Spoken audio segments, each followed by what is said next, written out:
കർത്താവിൽ ഏറ്റവും പ്രിയപ്പെട്ട ദൈവമക്കളെ, ഒത്തിരിയേറെ സന്തോഷത്തോടെ സ്നേഹത്തോടെ ഈ കൃപാഭിഷേകത്തിൻ്റെ ശുശ്രൂഷയിലേക്ക് നിങ്ങളെ സ്വാഗതം ചെയ്യുന്നു. ദൈവിക കൃപകൾ ധാരാളമായിട്ട് ഈ സമയത്ത് എല്ലാവരുടെ മേലും ചുരുയപ്പെടട്ടെ എന്ന് വളരെ ആഗ്രഹിച്ച് താല്പര്യപൂർവ്വം പ്രാർത്ഥിക്കുന്നു. ഇന്ന് വളരെ പ്രധാനപ്പെട്ട ചില വചനങ്ങൾ നമ്മൾ ധ്യാനിക്കണം. ഒരു നിമിഷം നമുക്ക് കാര്യങ്ങൾ തുറന്നു പിടിച്ച് നമ്മുടെ ജീവിതത്തിൻ്റെ എല്ലാ മേഖലയ്ക്കും ദൈവിക കൃപകൾ ഒഴുകാൻ വേണ്ടി നമുക്ക് പ്രാർത്ഥിക്കാം. ഈ കേൾക്കുന്ന വചനത്തിലൂടെ വലിയ സൗഖ്യവും വിടുതലും പരിശുദ്ധാത്മാവിൻ്റെ നിറവും ധാരാളമായി നമ്മിലേക്ക് ചുരിയപ്പെടാൻ വേണ്ടി നമുക്ക് ആഗ്രഹിക്കുകയും പ്രാർത്ഥിക്കുകയും ചെയ്യും. വചനത്തിലേക്ക് ചില വചനങ്ങൾ നമ്മൾ ധ്യാനിക്കുകയാണ്. ലൂക്കാസ് സുവിശേഷം 13-ാം അധ്യായത്തിൻ്റെ 10 മുതൽ 17 വരെയുള്ള തിരുവചനം. ഇത് ഏറ്റവും പ്രധാനപ്പെട്ട വചനം 16-ാമത്തെ വചനം. ഈശോ പറയുന്നുണ്ട്, അതായത് ഈശോ ഒരു കൂന് ബാധിച്ച ഒരു സ്ത്രീയെ സുഖപ്പെടുത്തിയിട്ട് ഈശോ പറയുന്നുണ്ട്, 18 വർഷം സാത്താൻ ബന്ധിച്ചിട്ടിരുന്നവളായ അബ്രാഹത്തിൻ്റെ ഈ മകളെ സാബത്ത് ദിവസം അഴിച്ചു വീടേണ്ടതില്ലെന്നോ. അപ്പോൾ ഈശോ ശരിക്കും അവിടെ 18 വർഷം സാത്താനാൽ ബന്ധിക്കപ്പെട്ട് കിടന്നിരുന്ന ഒരു മകളെ അതിൻ്റെ പിടിയിൽ നിന്ന് ഈശോ മോചിപ്പിച്ചു. ഈശോ പുറത്തു കൊണ്ടുവരുന്നു. അപ്പോൾ ഈശോയ്ക്ക് മാത്രമേ ഇത് പറ്റുള്ളൂ. ഇത് വചനം വായിക്കും പരിശുദ്ധാത്മാവിനോട് പറയാറുണ്ട്. ഒരുപാട് ആളുകൾ ഇന്ന് സമൂഹത്തിൽ കാണാം, എന്നെ വിളിച്ച് പ്രാർത്ഥന ചോദിച്ചു, അച്ഛാ ബന്ധനത്തിലാണ്, കുടുംബത്തിൽ തകർച്ച, രോഗങ്ങൾ, കെടുതികൾ, വിഷമങ്ങൾ, ദുരിതങ്ങൾ, പ്രതിസന്ധികൾ, പൈശാചിക പീഡകൾ, രോഗങ്ങൾ, തടസ്സങ്ങൾ, അങ്ങനെ പലതരത്തിലുള്ള ബന്ധനങ്ങളാൽ നിറഞ്ഞ ആളുകൾ, പല വിധത്തിലുള്ള ബന്ധനങ്ങൾ.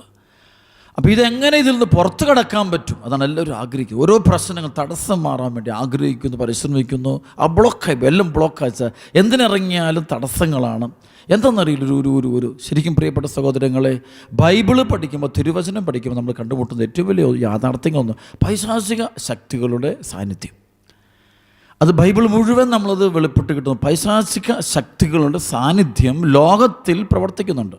1 യോഹന്നാൻ 5:19 പറയും, ലോകം മുഴുവനും ദുഷ്ടാരൂപികളുടെ ശക്തി വലയത്തിലാണെന്ന് നാം അറിയുന്നു. ലോകം മുഴുവനും ദുഷ്ടാരൂപിയുടെ ശക്തി വലയത്തിലാണെന്ന് നാം അറിയുന്നു. അപ്പോൾ ഇവിടെ നമുക്കറിയാം, ഈ മകള് വചനം പറയുന്നത് 18 വർഷമായിട്ട് ഈ ബന്ധനത്തിൽ കഴിയുന്നൊരു മകള്, കൂന് ബാധിച്ചൊരു മകളാണ്. ആൾക്കൊരു രോഗപീഠയാണ്, അത് പൈശാചിക പീഡയാണ്. ഒരുപക്ഷെ ഇതിന് ഈ ആൾ ചികിത്സയുമായിട്ട് പല ഡോക്ടർമാരുടെ അടുക്കൽ പോയിട്ടുണ്ടാകാം, പല ആളുകളുടെ അടുക്കൽ പോയിട്ടുണ്ടാകാം. പക്ഷെ അവിടെയൊന്നും ഈ ആൾക്ക് ഉത്തരം കിട്ടുന്നില്ല. ഒരു ബ്ലോക്ക്, അവിടെയും വിജയം കിട്ടുന്നില്ല, രക്ഷപ്പെടുന്നില്ല. അപ്പോഴാണ് ഈ മകള് ഈശോയുടെ അടുക്കിലേക്ക് വരിക. ഈശോ ഈ മകളെ കാണുകയാണ്. അപ്പോൾ ഈശോ ഈ മകളുടെ ബന്ധനം അഴിക്കുക. നമുക്കറിയാം കർത്താവിൻ്റെ ഏറ്റവും വലിയ വചനം എന്താ? അതായത് ലൂക്ക 4:18, കർത്താവിൻ്റെ ആത്മാവ് എൻ്റെ മേലുണ്ട്, ദരിദ്രരോട് സുവിശേഷം പ്രസംഗിക്കുവാൻ അവിടുന്ന് എന്നെ അഭിഷേകം ചെയ്തിരിക്കുന്നു. അപ്പോൾ ഈശോയിൽ ദൈവാത്മാവ് നിറഞ്ഞിട്ടുണ്ട്, ദൈവാരൂപി നിറഞ്ഞിട്ടുണ്ട്. സത്യാത്മാവ്, വിടുതലിൻ്റെ ആത്മാവ്, സൗഖ്യം നൽകുന്ന ആത്മാവ്, വിശുദ്ധി നൽകുന്ന ആത്മാവ്, കൃപ നൽകുന്ന ആത്മാവ്, അഭിഷേകം നൽകുന്ന ആത്മാവ് ഈശോയുടെ മേൽ ഉണ്ട്. അപ്പോൾ ഈ അരൂപിയുടെ ശക്തി അതാണ് വെളിപ്പെടുക അവിടെ. അപ്പോൾ പരിശുദ്ധാത്മ ശക്തി ഈ മകളിലേക്ക് ഒഴുകുമ്പോൾ എന്ത് സംഭവിക്കുന്നു? അവളിലെ ബന്ധനം അഴിയുന്നു, ചങ്ങല പൊട്ടുന്നു, പൈശാചിക ശക്തികൾ വിട്ടുപോകുന്നു എന്നൊരു കാര്യം ഓർത്തോണം. ലോക ചരിത്രം നമ്മൾ പഠിക്കുമ്പോൾ കാണാൻ പറ്റുമേ, മനുഷ്യൻ തകർച്ചകളുടെ സമയത്ത് പല ആളുകളെ, വ്യക്തികളെ ആശ്രയിക്കും, സമൂഹത്തെ ആശ്രയിക്കും, ബുദ്ധിയെ ആശ്രയിക്കും. ചിലർ സൂപ്പർസ്റ്റിഷൻസിൻ്റെ, അന്ധവിശ്വാസങ്ങളെ ആശ്രയിക്കും. ഞാൻ കണ്ടുകൊണ്ട് ചില ആളുകൾ മന്ത്രവാദികളും കൂടോത്രക്കാരുടെ ഒക്കെ അടുത്ത് പോകും, പലയിടത്തും. പക്ഷേ ഇതെല്ലാം പോയിട്ട് വരുമ്പോൾ അവർ പറയും, ഞങ്ങളുടെ പ്രശ്നം തീരുന്നില്ല, പ്രശ്നം തീരത്തുമില്ല.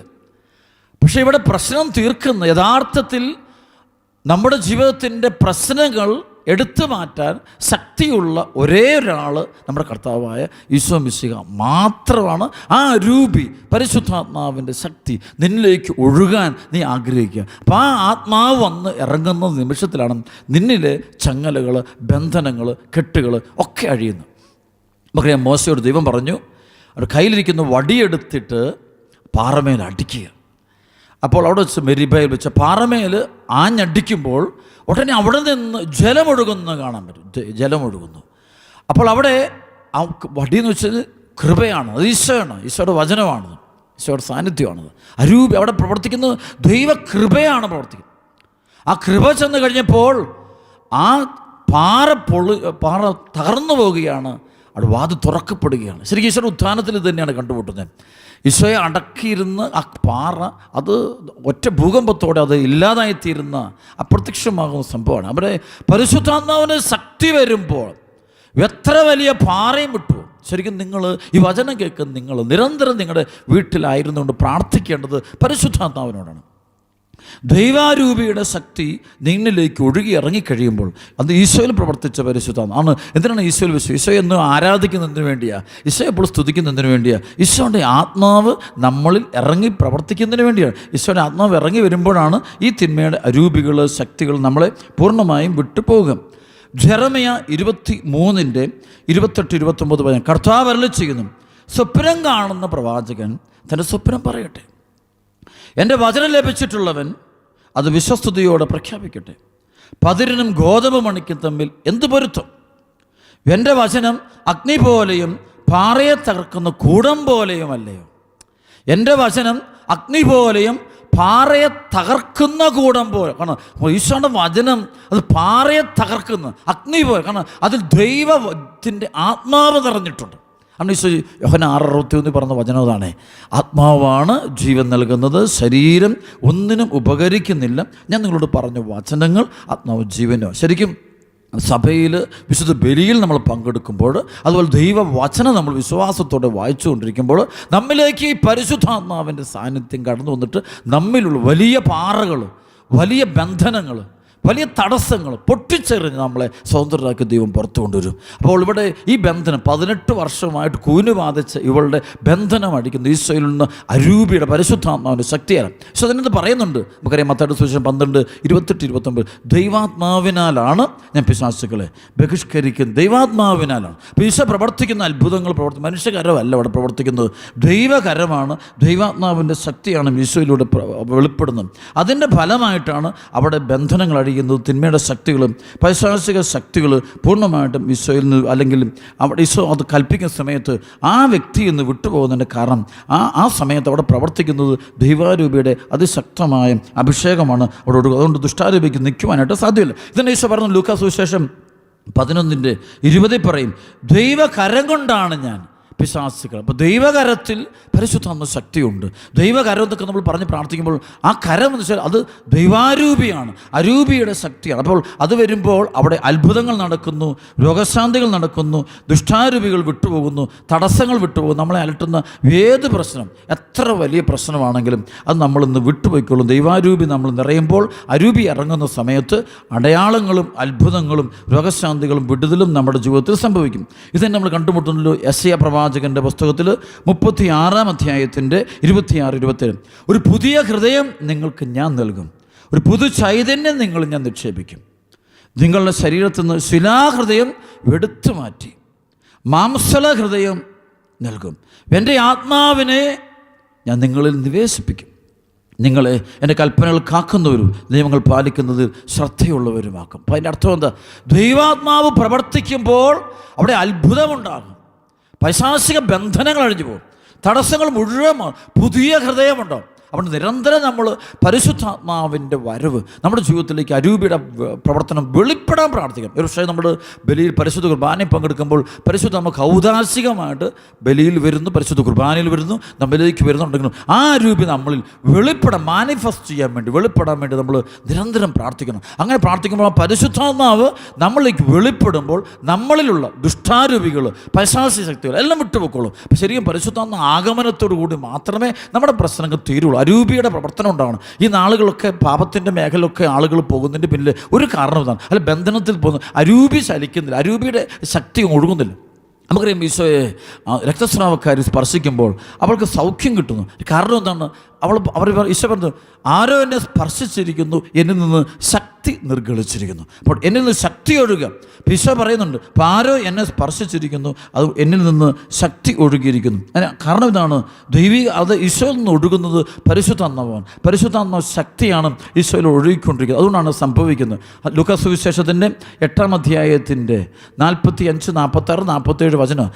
അപ്പോൾ പത്രോസ് പറഞ്ഞു, ഗുരു, ജനക്കൂട്ടം ചുറ്റും കൂടി നിന്നെ തിക്കുകയാണല്ലോ, യേശു പറഞ്ഞു, ആരോ എന്നെ സ്പർശിച്ചു, എന്നിൽ നിന്ന് ശക്തി നിർഗമിച്ചിരിക്കുന്നു. പരിശുദ്ധാത്മ ശക്തി.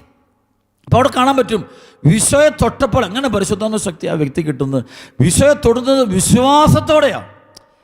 ഈശോയിൽ പരിശുദ്ധാത്മാവാണ് പ്രവർത്തിക്കുന്നത് വിശ്വസിക്കുക, ഈശോ ദൈവപുത്രനാണെന്ന് വിശ്വസിക്കുക. അതാണ് മത്തായി 16:14 പറയുന്നത്. ആ വചനത്തിൻ്റെ അർത്ഥം അതാണ്. ഈശോ ദൈവപുത്രനാണെന്ന് വിശ്വസിച്ചുകൊണ്ടും അത് പരിശുദ്ധാത്മാവാണ് സ്പർശിച്ചാൽ മതി. അപ്പോൾ ആ നിമിഷം ആ വ്യക്തിയിലേക്ക് സൗഖ്യത്തിൻ്റെ, വിടുതലിൻ്റെ ആത്മാവ് കൊടുക്കുക. ശരിക്കും സഭയിൽ ഈശോ എന്നും വരുന്നുണ്ട്. ഓരോ ദിവസവും പരിശുദ്ധ കുർബാനയിൽ ഈശോ പ്രത്യക്ഷപ്പെടുന്നുണ്ട്. ഓരോ കുർബാനയിലുമുണ്ട്, കുദാശയിലുണ്ട്, ദൈവവചനത്തിലുണ്ട്. പക്ഷേ അത് വിശ്വാസത്തോടെ വേണം ദൈവവചനം വായിക്കാൻ, വിശ്വാസത്തോടെ വേണം പരിശുദ്ധ കുർബാന ഉൾക്കൊള്ളാൻ, വിശ്വാസത്തോടെ വേണം ഇതിനെ സ്പർശിക്കാൻ. അപ്പോഴാണ് ഈ ശക്തി നമ്മിലേക്ക്, ആ പരിശുദ്ധാത്മ ശക്തി നമ്മിലേക്ക് ഒഴുകപ്പെടുന്നപ്പോഴാണ്. ഫെയ്ത്ത് ഇല്ലാത്തതുകൊണ്ടാണ് നമുക്ക് ആ ഡെലിവറൻസ് കിട്ടാത്തത്. പക്ഷേ ഡെലിവറൻസ് പ്രാർത്ഥനയ്ക്ക് പോകുമ്പോഴും നമ്മൾ ഒരാളെ സ്പർശിക്കുന്നു, അല്ലെങ്കിൽ ഒരാൾ നമ്മളെ സ്പർശിക്കുന്നു. അപ്പോൾ ആ സമയത്ത് നമ്മളിലേക്ക് പരിശുദ്ധാത്മ ശക്തി ഒഴുകണമെങ്കിൽ ആ വ്യക്തിയിൽ നമുക്ക് സംശയമില്ല, അത് പരിശുദ്ധാത്മാവാണ് പ്രവർത്തിക്കുന്നതെന്നുള്ള തുറന്ന വിശ്വാസം വേണം. ഫെയ്ത്തോടുകൂടി സ്പർശിക്കുന്നതുകൊണ്ടാണ് ആ ബന്ധനം അഴിയുന്നു, സാത്താൻ്റെ കെട്ടഴിയുന്നു, രോഗം മാറുന്നു, അസ്വസ്ഥത മാറുന്നു, നിരാശക്കൊണ്ട് ഒറ്റ നിമിഷം കൊണ്ട് നമ്മൾ പുതിയ വ്യക്തിയായിട്ട് മാറുന്നതിന് കാരണം വിശ്വാസത്തോടു കൂടി നമ്മൾ സ്പർശിക്കുമ്പോഴാണ് ആ ഒരു കൃപ നമ്മിലേക്ക് ഒഴുകപ്പെടുന്ന അനുഭവം നമുക്കുണ്ടാകുന്നു. ലൂക്കാസ് സുവിശേഷത്തിൻ്റെ 9-ാം അധ്യായത്തിൽ 11-ാമത്തെ ഇതറിഞ്ഞ് ജനങ്ങൾ അവൻ്റെ പിന്നാലെ വന്നു. അവർ അവനെ സ്വീകരിച്ച് ദൈവരാജ്യത്തെപ്പറ്റി അവരോട് പ്രസംഗിക്കുകയും രോഗശാന്തി ആവശ്യമായിരുന്നവരെല്ലാം സുഖപ്പെടുത്തിക്കൊണ്ടു.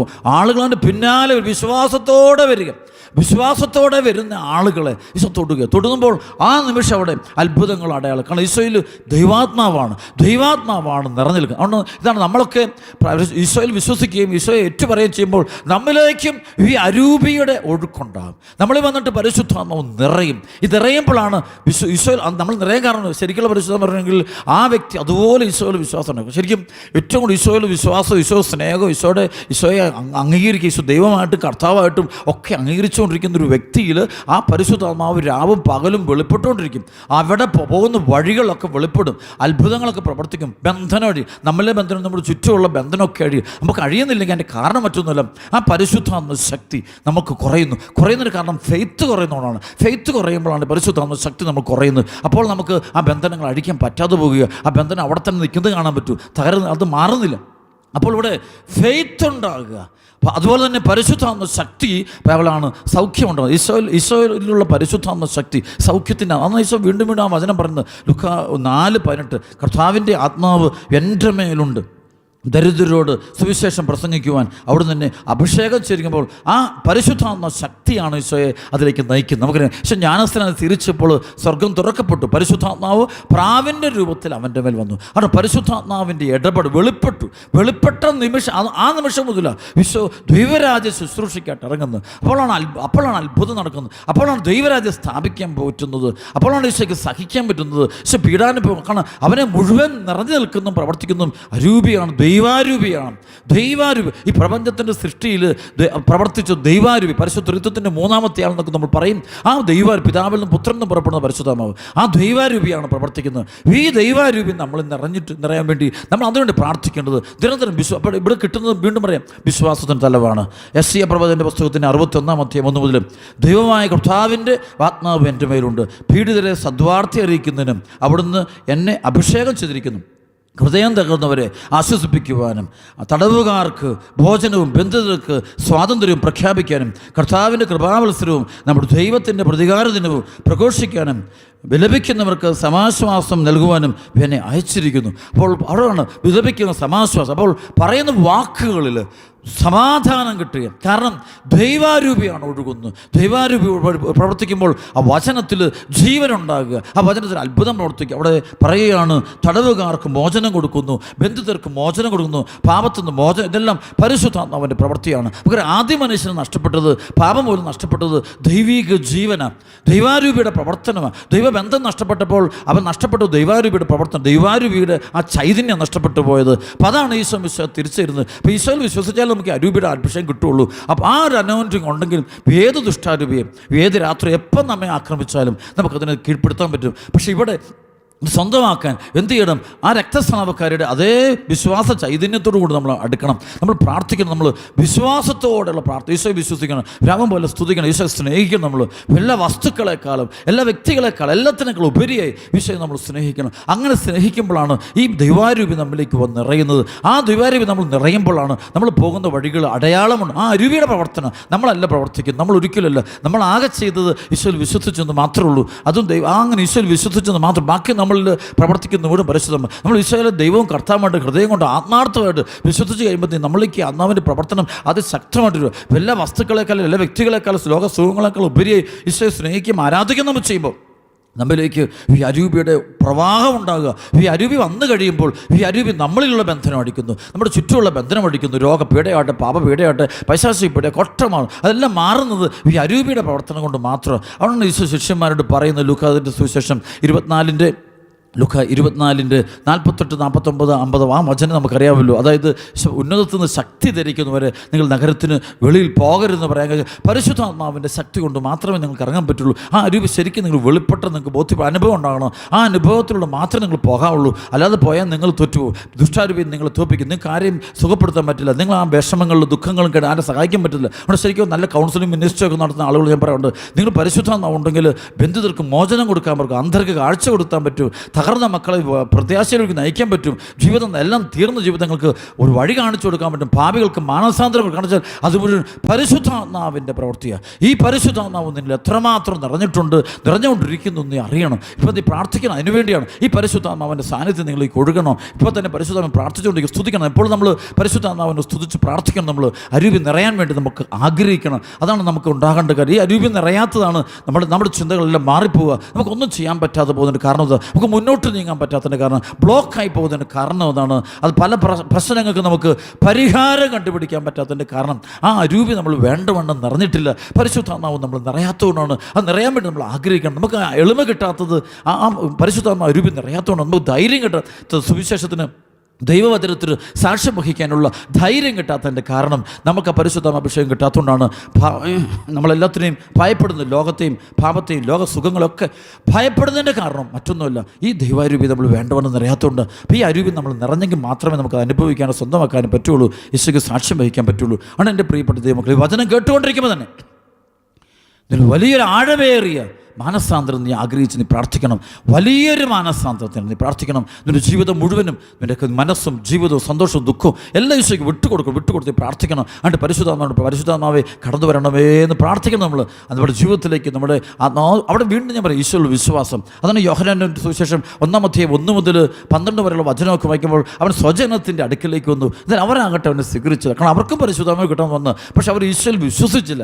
ഈശോയാളാണ് ആത്മാവെന്ന് വിശ്വസിച്ചില്ല. ഈശോയാണ് രക്ഷകരെന്ന് വിശ്വസിച്ചു, ഈശോയുടെ കർത്താവെന്ന് വിശ്വസിച്ചു, ദൈവമാണെന്ന് വിശ്വസിച്ചു, ഈശോ രാജാതിരാജൻ വിശ്വസിച്ചില്ല. അവർ വിശ്വസിക്കാതെ അവർ കിട്ടാൻ പറയണം. എന്നാൽ അവനെ സ്വീകരിച്ചവർക്കെല്ലാം, അവൻ്റെ നാമത്തിൽ വിശ്വസിച്ചവർക്കെല്ലാം ദൈവമക്കളാകാൻ അവൻ കഴിവ് നൽകി. കണ്ടോ, അവനെ വിശ്വസിച്ചവർക്കെല്ലാം, അവൻ നാമത്തിൽ വിശ്വസിച്ചവർക്കെല്ലാം ദൈവമക്കളാകാൻ അവൻ കഴിവ് നൽകി. അപ്പോൾ ദൈവമക്കളാകാനുള്ള വലിയ കഴിവ് നമുക്ക് നൽകുന്ന പരിശുദ്ധാത്മാവാണ്. ഈ പരിശുദ്ധാത്മാവ് നമ്മൾ പ്രവർത്തിക്കുമ്പോൾ അടയാളമുണ്ടാകും, അത്ഭുതമുണ്ടാകും, രോഗശാന്തികളുണ്ടാകും, പൈശാചിക പീഡയിൽ നമുക്ക് മോചനം കിട്ടും, വലിയ സൗഖ്യത്തിലേക്ക് ദൈവം നമ്മെ നയിക്കും. ദൈവിക കൃപകൾ നമ്മൾ പ്രവർത്തിക്കും. അപ്പോൾ ഈ അരുവി നമ്മൾ നിറയാൻ വേണ്ടി ആഗ്രഹിക്കുക. കാരണം പരിശുദ്ധാത്മാവ് നമ്മളെ സ്നേഹിക്കുന്നു, പരിശുദ്ധാത്മാവ് സഹായിക്കുന്നു. ഈശോ പറഞ്ഞ പോലെ ഞാൻ പോകുന്നു, പക്ഷേ ഒരു സഹായകനെ ഞാൻ നിങ്ങൾക്ക് അയച്ചു തരും. അവൻ വന്നു കഴിയുമ്പോൾ എല്ലാ കാര്യത്തെക്കുറിച്ചും, അത് സത്യത്തിൻ്റെ പൂർണ്ണതയെക്കുറിച്ച് എല്ലാ കാര്യങ്ങളെക്കുറിച്ച് നിങ്ങൾ പഠിപ്പിക്കും. അതിനെ കാണാൻ പരിശുദ്ധാത്മാവാണ് നമ്മളെ സഹായിക്കുന്നത്. അപ്പം നമുക്ക് ശരിക്കും ഈശോയുടെ കുരിശുമരണത്തിൻ്റെ അല്ലെങ്കിൽ ഈശോയുടെ ഉത്ഥാനത്തിൻ്റെ ഫലമായി, ഈശോയുടെ രക്ഷാകര പ്രവൃത്തിയുടെ ഫലമായിട്ട് നമുക്ക് ഈശോ തന്നത് പരിശുദ്ധാത്മാവിനെയാണ്. ആ പരിശുദ്ധാത്മാവ് നമുക്ക് കിട്ടുന്ന വഴികളൊന്നാണ്, ഏറ്റവും വലിയ വഴിയാണ് തിരുസഭ.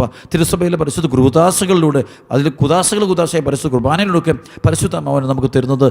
നമ്മൾ മസാരക്കൂട്ടി ചെല്ലുമ്പോൾ പരിശുദ്ധാത്മാവിൻ്റെ പ്രവർത്തനം അവിടെ നടക്കുന്നത്, സഭ ദൈവവചനം വായിക്കും പരിശുദ്ധാത്മാവിൻ്റെ പ്രവർത്തനം നടക്കുന്നത്, നമ്മൾ പ്രാർത്ഥിക്കുമ്പോൾ പരിശുദ്ധാത്മാവിൻ്റെ പ്രവർത്തനം ഉണ്ടാകും. അതുകൊണ്ട് വിശ്വാസത്തോടെ ഇതൊക്കെ ചെയ്യണം. ഞാൻ മുമ്പ് പറഞ്ഞതുപോലെ ആ രക്തസ്രാവക്കാരി വിശ്വാസത്തോടെ കർത്താവിൻ്റെ വസ്ത്രത്തിൽ തൊട്ടു.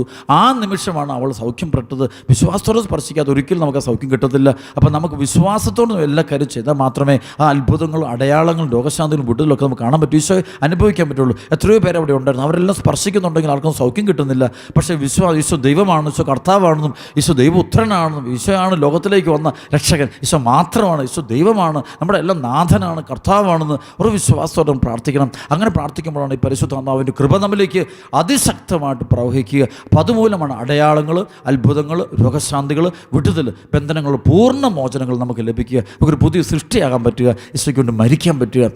അനേകം അപ്പസ്തലന്മാർ ഈശോയ്ക്ക് വേണ്ടി മരിച്ചത് ശരിക്കും പരിശുദ്ധാത്മാവാണ് അവരെ രക്തസാക്ഷികളാക്കി മാറ്റിയത്. പരിശുദ്ധാത്മാവിൻ്റെ വരങ്ങളിലൊന്നാണ് രക്തസാക്ഷിത്വം. പരിശുദ്ധാത്മാവാണ് അങ്ങോട്ട് കൂട്ടിക്കൊണ്ടുപോകുന്നത്. അവരുടെ ജീവിതത്തിൽ മുഴുവൻ നിയന്ത്രിച്ച് പരിശുദ്ധാത്മാവ്. അതുകൊണ്ട് പ്രിയപ്പെട്ട സഹോദരങ്ങൾ, ഈ വചനം കേട്ടുകൊണ്ടിരിക്കുമ്പോൾ നിങ്ങൾ കൂടുതലായിട്ടും പരിശുദ്ധാത്മാവിനോട് പ്രാർത്ഥിച്ചുകൊണ്ടിരിക്കുക. പരിശുദ്ധാത്മാവിൽ നിറയാനുള്ള വഴികളെക്കുറിച്ച് പ്രാർത്ഥിച്ചുകൊണ്ടിരിക്കുക. പ്രത്യേകിച്ച് ഈ നാളുകളിൽ ലോകം മുഴുവനും ഒരുപാട് അനർത്ഥങ്ങളും കോവിഡൊക്കെ ബാധിച്ചിരിക്കുന്ന സമയത്ത് പരിശുദ്ധാത്മാവ് നമ്മൾ നിറയുമ്പോൾ നമ്മളെക്കുറിച്ചുള്ള ദൈവത്തിൻ്റെ ഹിതവും പദ്ധതി നമുക്ക് അരുവി വെളിപ്പെടുത്തിയിട്ടും മനുഷ്യർ പറയുന്നതിനേക്കാളും വ്യക്തതയുള്ള, ജ്ഞാനമുള്ള, നമുക്ക് ബോധ്യം നൽകുന്നത് പരിശുദ്ധാത്മാവിൻ്റെ അറിവുകളാണ്. അപ്പോൾ അറിവുകൾ നേടിയെടുക്കാൻ നമുക്ക് ആഗ്രഹിച്ച് പ്രാർത്ഥിക്കാം. തീക്ഷ്ണമായി പ്രാർത്ഥിച്ചുകൊണ്ട് നമുക്ക് ഈ ദിവസത്തെ അനുഗ്രഹം പ്രാപിക്കാം. ഈശോ നമുക്ക് ആരാധിക്കാം, പ്രാർത്ഥിക്കാം.